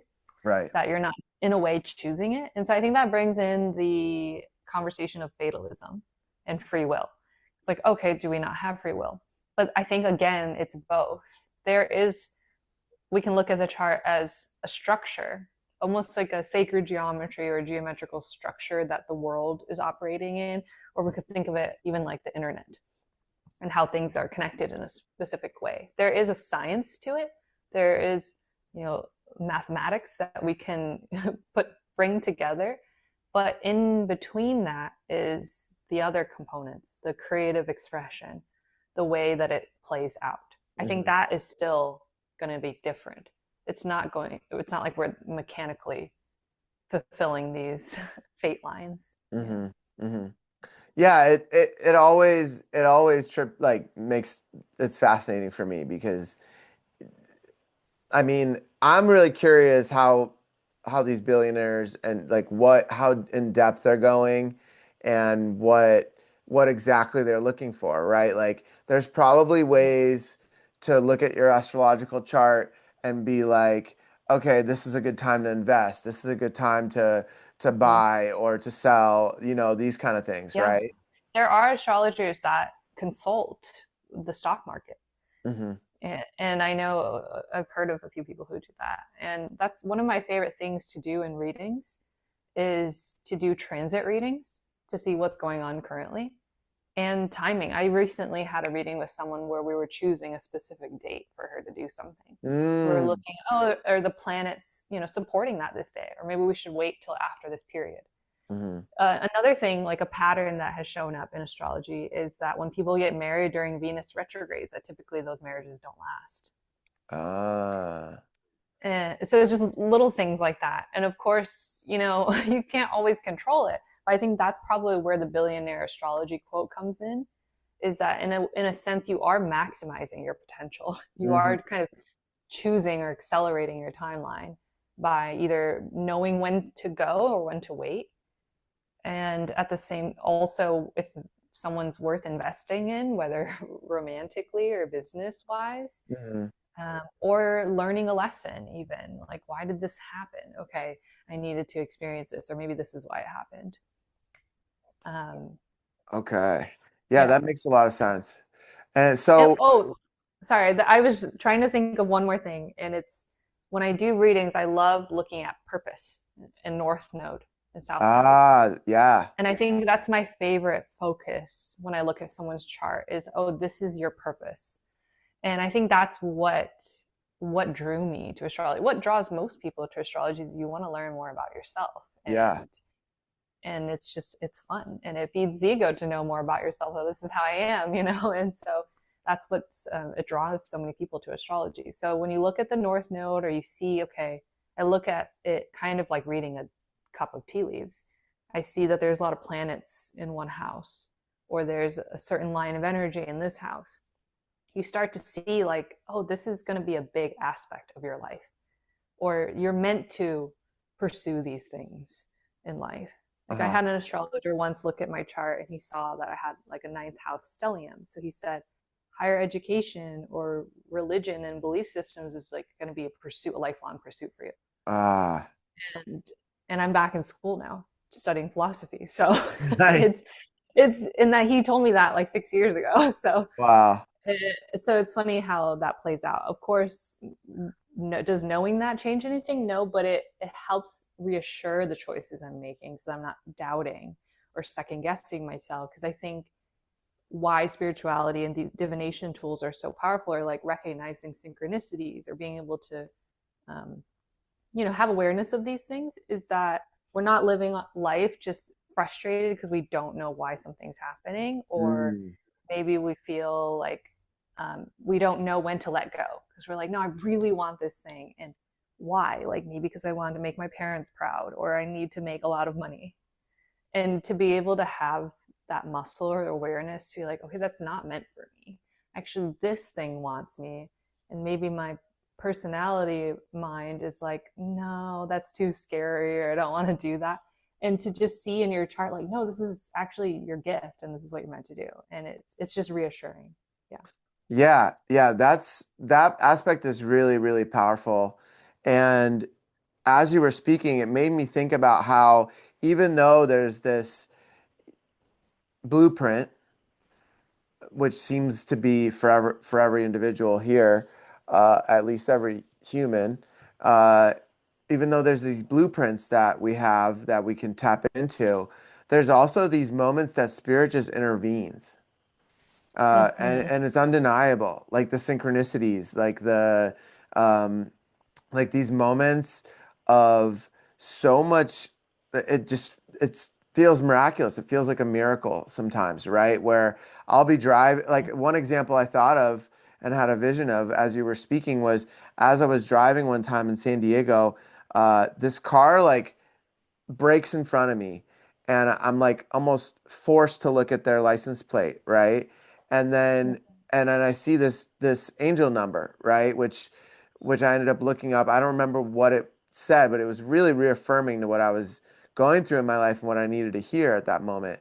And then all of a sudden another car will like cut in and it'll have the same exact number on their license plate.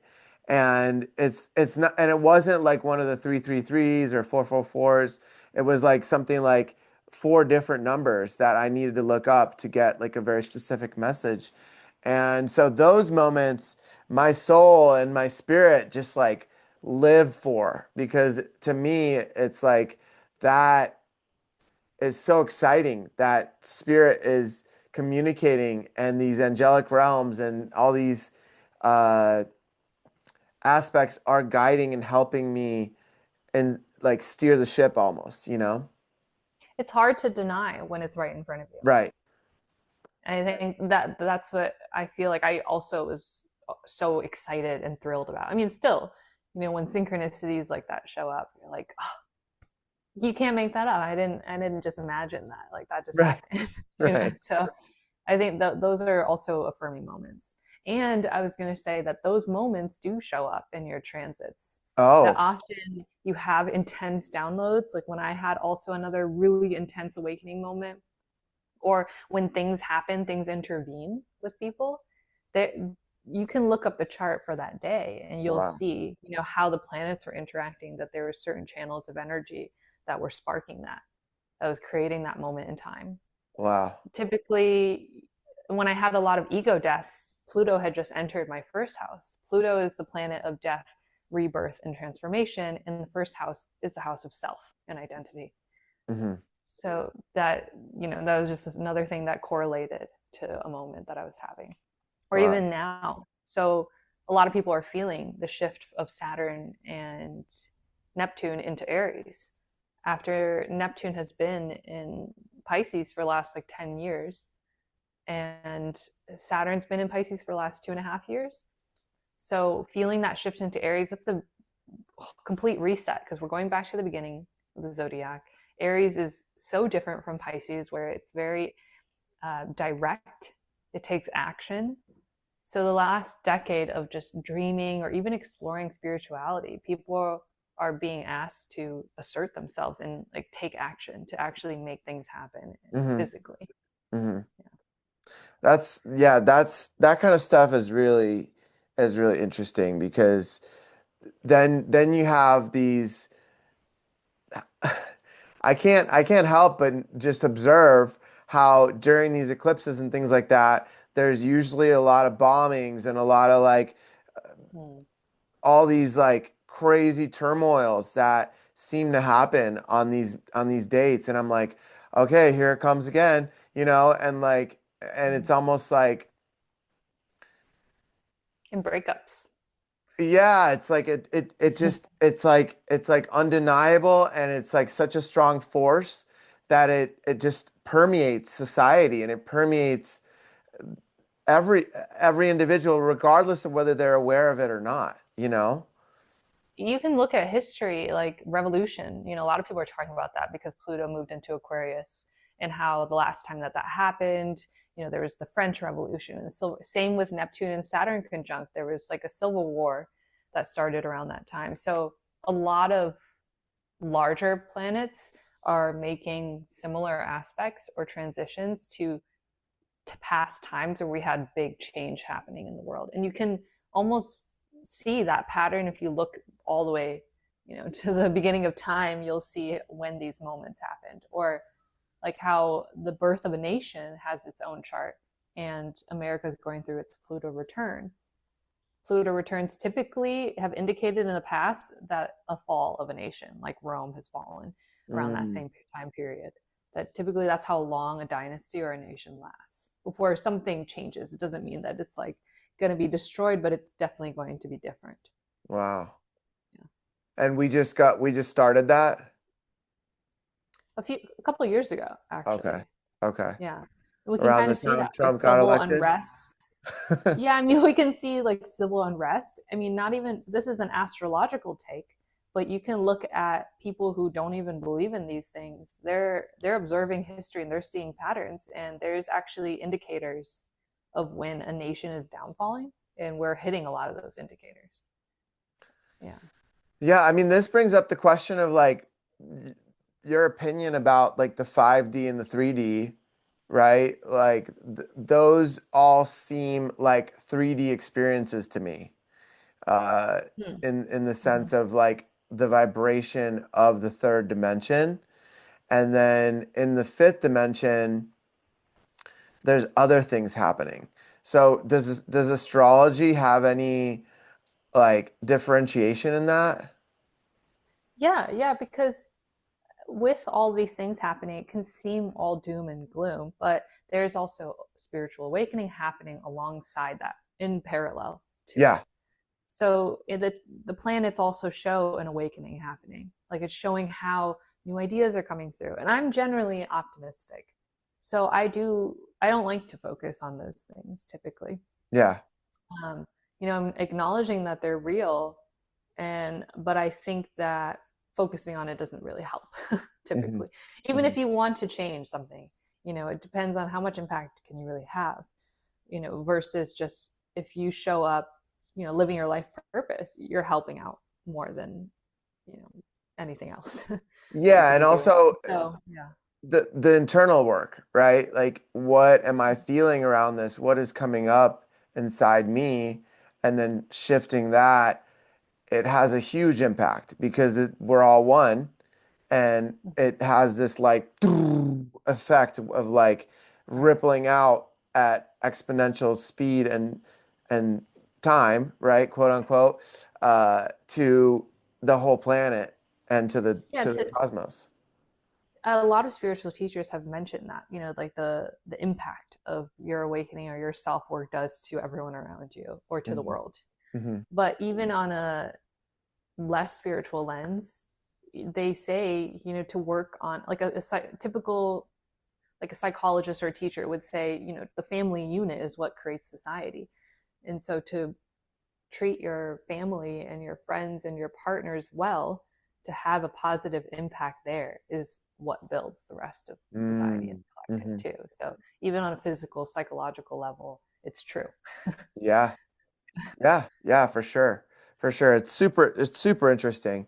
I had a question about the nodes. So are there only is there four nodes, like north, south, east, west, or how many nodes are there? That's so funny because I've never thought about an east and a west node, but I wonder if there are some. But Uh-huh. no, it's just north and south Okay. typically. Yeah. Okay, so on the Uh, circle they would be at the top and on the bottom. yeah, or wherever they are in your chart. It just Oh, depends where okay. you.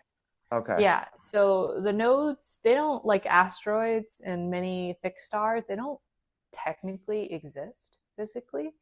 They're more like because they're fixed stars. They're just points in the astrological system that mean Okay. certain things, and they have their own. They're almost like operating, I guess you could say, in the 5D because they're not really physically here, Okay. Okay. but they have influence. And the north and the south node is a very important aspect of the chart because it shows a big part of what you're learning to lean into, what you're moving towards. And then the south node shows what you've mastered in a past life or just what you're really comfortable with already. Okay. But it can also represent past life karma, things that that's going to be carried with you.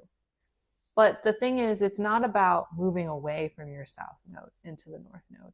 You're learning to strike a balance between the two. Okay. And in Vedic astrology, it's the head and the tail of the dragon, Rahu and Ketu. Okay. So there's a mythology tied in with that as well. Okay. Just like the head is and then the body, like the physical part. So it's like the desires. You could even look at it like lower chakras, like Right. root desires, what I've been conditioned with, what my desires are, where my power lies versus what I'm striving towards, what I'm opening up. That's a way to view the south and the north node. Oh, that's so interesting. I've never heard about the dragon on there. Um, And they're always going to be opposing, right? Because they're opposite axis. So there's axis in like when there's a full moon, the sun and moon are opposite. So the north and the south node are always going to be opposite signs in the oh, chart. okay. So if you had a north node in Aries, your south node would be in Libra. And so they're completely opposite signs. Okay. So the moon and the sun are opposites, but what happens when there's a lunar or a solar eclipse? That's a new moon. Every new moon is the sun and the moon are together. Oh, okay. And that's why it's dark. Okay. Yeah. So What basically when sun okay. moon conjunct, it's a new moon. When they're opposing, it's a full moon. What about a solar eclipse? It's the same, but it's slightly different because it lines up with the earth, and that's what Right. causes, yeah, Okay. that's what causes the eclipsing. Okay. Yeah. Okay. All right. So just so I'm like caught up with all this, we have the 12 houses, which are all connected to the astrological signs. Then we have the north and the south node. And then we have the planets. Yeah, Um, and those are can be separated too. We have personal planets and transpersonal planets. Transpersonal planets are more generational, planets that take like 10 years to change. So we see that as planets that have generational impact. You know, when we can see the shifts in decades or in generations, like literally Gen X, Y, Z, we'll notice planets like Pluto having, you know, rulership in a certain sign during that period. So they're like Pluto, Neptune, Uranus, they call them transpersonal because they're more generational impact, collective impact, than personal impact. okay. Whereas Sun, Moon, Mercury, well, Sun and Moon are known as the luminaries. And then we have Mercury, Mars, and Venus, relationship, how you act, how you speak, what you think. Those are more, you know, pertain to your personality. Yeah. Okay. What about Pluto? Like, is does it matter if it's? I guess it doesn't really matter if it's a star. There's been all these, over the years. Oh, When I was a yeah. kid, it was a planet. Now it's not anymore. And like, Mm. I'm sure that has some sort of impact if we're thinking about the collective viewpoint of it. But astrologically speaking, it's still going to be having the same effects, right? Yeah. I mean, yeah, we include it. So I think like earlier we said if we're acknowledging it, then it is having impact. Especially I noticed it has a really strong impact where it is in your chart. We'll Hmm. notice a lot of change and deaths and rebirths in that area of our life during that time period. And we'll notice it collectively as well. You know, with Pluto shifting into Aquarius. It's funny because didn't it recently move back into not being a planet again Yeah, I recently, don't think right? it is. So I think that's kind of funny because we could look at Pluto shifting into Aquarius having effect with that because Aquarius is elusive, it's strange, it's different. It's the sign of Aquarius is like unique. It's a change maker. It Uh-huh. wants to be different. Yeah. So it's almost like Pluto. We could look at it. It's like rebelling, and it's like I'm not going to be a part of the planets. You know? Pluto's a teenager right now Yeah, yeah. in his goth That's very phase, you know? Aquarius energy. Yeah, Yeah, that's yeah. funny. Pluto's like I'm out of here. Yeah. um, which yeah, and Pluto in Capricorn, for example, for a decade, it rules over structure, tradition, doing things a certain way. So Aquarius is kind of breaking the mold a little bit, Hmm. which that's what we're going to see, you know, politically or personally. Okay. People not valuing so much traditional forms of building wealth, maybe, or depending on where it is for you. But collectively, we see a shift of focus because Pluto's like intensity. If you think of Hmm. Scorpio, Hmm. it's like diving into the depths. If we're diving into Aquarius, we're diving into community values, the future, invention, innovation, and those themes. Love it. Which, Love it. like That's what AI, it's for about. example, can be Yeah. reflected in Yeah. Aquarius. Yeah. Yeah. What happened around 2020 with the planets when AI came online? It seemed like it was like COVID's baby was AI. Yeah. Yeah. I mean, I think I knew, and I don't remember. It's been a minute since I've thought about this. Uh-huh. Um, I know I've looked at it, but I can't think of it right now with 2020. I know that was such a shift. I think Pluto was still in, but it was in the final degrees Okay. of Capricorn. Okay. I remember what was going on personally, but I can't remember what it was collectively because I'm typically with my astrology work, I don't do I don't do horoscope updates too often. Like I don't do weekly astrology updates in the world too often, where a lot of astrologers do focus on those things. Yeah. I like to focus more on personal Okay. aspects, or I'll do full and new moon readings to kind of help people focus on what it is that's coming up for them. So I think I'm much more of a personal astrologer than what is happening collectively, because there are definitely so many astrological experts out there that focus on like world events. All right. And you Yeah. have a YouTube channel? You know what? It's not active right now. I've been meaning to reactivate it. I Okay. did post a few videos there a few years ago, and yeah, my intention is to reactivate it. I have lately I started a new Instagram where I'm posting my new and full moon posts, Yeah, I and saw that. I have a blog where I post more of my philosophical essays. Hmm. So those are the two. I've been doing a lot of writing, but getting myself in front of the camera has been the challenge recently.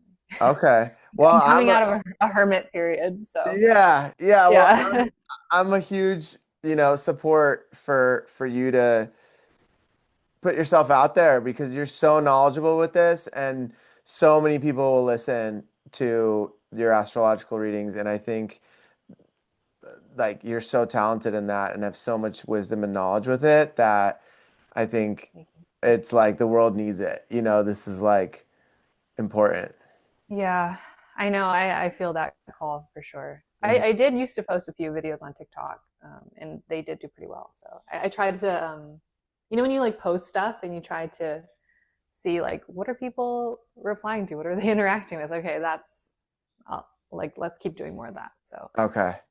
Yeah, but I've been big life transitions and moving, so I'm getting comfortable and finding that flow again. cool. Yeah. Cool. Well, I'm looking forward to that, and maybe by the time this video comes out, we'll be able to collab on YouTube too, so that we can people Yeah, can I mean, I find you. have the channel, so we can, collab, and then I'll just, kickst revive the channel Yeah, from that. cool. Um, but lastly, if you don't have any other questions, I wanted to just quickly segue from astrology just into the connection of the I Ching. Yeah, yeah. I was gonna say Yeah, that would be a great transition there.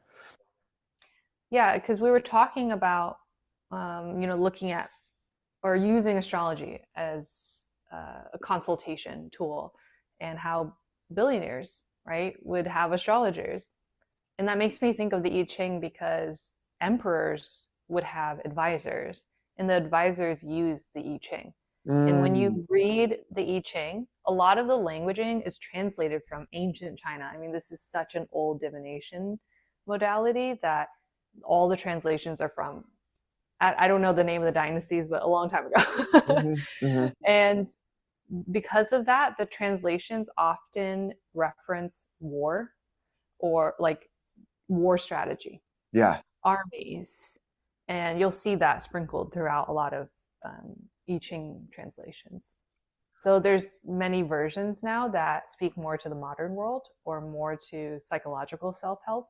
hmm You'll notice like there's advice or talk of like strategy when it comes to the family unit, when it comes to the army, when it comes to the community, because it was a time, I think, of Confucianism, which is very much so the foundation of like your family is really important, duty is really important, hmm like war strategy or like being really intelligent with how you do business is really important. So we see that as a foundation of the I Ching, and I think that influences the way it feels or the advice that you get.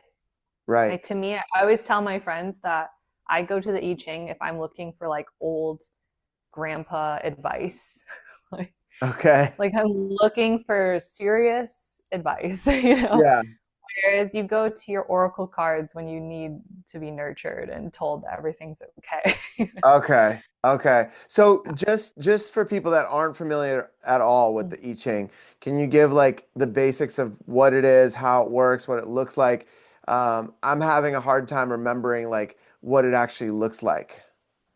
So there's traditionally yarrow sticks. It's like a grouping of sticks that they throw on the ground, which I don't know how to do I Ching that way, but that's a very old school version. Or it could be bones or stones like runes. Okay. They'd throw on the ground and they would read it.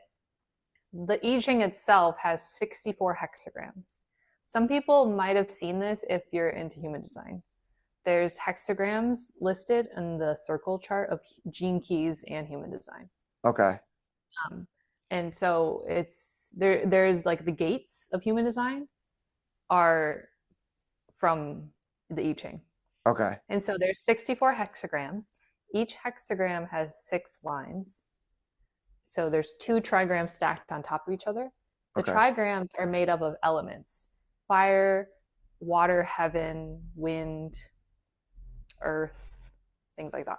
Okay. And all those combined, so it'll be like fire on top of water, or fire on top of lake, wind under lake. And those make up all the 64 hexagrams. So, Okay. Okay. and So there's they're kind of yin and like yang lines they're kind of like also. so is it like a dice? Like the Yeah, so hexagram is like an image, or is it like something you throw too? so what I do is I throw 3 coins. That's the easiest way to read the I Ching. Okay. Is you take 3 coins, because each line is either a yin or a yang line, meaning it's either a solid line or a broken line. Okay. So you use 3 coins that have head or tails on it. You toss it, and if it's head dominant, it's a solid line. If it's tail dominant, it's a broken line. Okay. If it's all heads or all tails, it's known as a changing line. And what that essentially means is that you mark it as a changing line. It Hmm. will change in the next hexagram. This is how you do the readings. Okay. Essentially, you build up the hexagram by throwing the coin 6 times. And so Okay. you draw broken, solid, and then you get your first hexagram. If there are any changing lines, if it's a solid or broken, it would change over to the opposite and make a whole new hexagram. Okay. And what that does is essentially like, this is your reading, the first one. The second one is like the potential that it has to move into. Okay. Kind And of then like if there's a you're playing third one cards. after that, right? No, that's just the reading, the 2 hexagrams or the Okay. one, because the changing lines each have advice to them. So when you look up I Ching, say I drew a hexagram, I look at the chart. Usually you would use a reference chart. I still do. I like don't memorize all the hexagrams or anything like that. Uh-huh. I look at a reference chart, and then I see, okay, this is hexagram 34. Then I have a changing line on line 3. Then when you look up online or in a book, hexagram 34, there will be a whole section that will say line 1, line 2, line 3, line 4, line 5, line 6. If I have a changing line 3, there's going to be a little section giving me advice on what that means. Oh, wow. Yeah. Cool. Wow. Yeah, So this is that's, really deep. This is really deep. It's a little confusing, but it's yeah, really I know. That's a lot of information, but that's essentially the whole concept. okay. Okay, cool. Yeah. Yeah. So, And you don't have to like do all of that. You can just download an app. I'm not going to lie, that's what I do. And I okay. just, you tap the button a few times, it'll give you a hexagram. Nice. And so I use that oftentimes too. It's Okay. really up to you. Which app do you But like? um, I have to look it up. It's just like one of the classic I Chings. I can't pull it up on my phone Okay. right now. Okay. But I'll send it to you if anyone Okay, we wants to can use. share it. There's Yeah, a we can lot of share few it. different. We can share it in the description. And if you have any like YouTube videos or anything that people can watch to learn, maybe we can Okay. share those too. Yeah, I do actually have one video up on the 11 reasons of like how astrology supports psychology. Oh, cool. Yeah, Cool. that's one. Yeah, So I that'll can. be awesome. And then we'll also share your link to your book. I'm like it seems so beautiful with you mentioned that before we got on the call that the book has a lot of your awakening journey in there as well, right? Yeah, lots of those moments, like epiphany moments, or just little stories, Hmm. and woven in with insight, teachings, and then poems and prose. Yeah.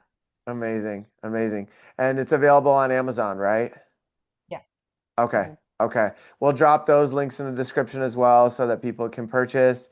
And I think we covered a lot today. That was Yeah. super, super potent and beautiful. And I learned a lot. I learned so much. So thank you so much, Cher. And you're always welcome back on the podcast at any time that you'd like. And thank you so much. This was a true honor to have you on. Thank you. Yeah, it was so much fun, and I know we could keep talking on We forever. could easily keep talking. Yeah, Yeah. for sure. Maybe we'll do a part two in the future. Yeah, definitely. Okay. All right. Sounds good. Until next time. Thank you so much. Take care. Thank you.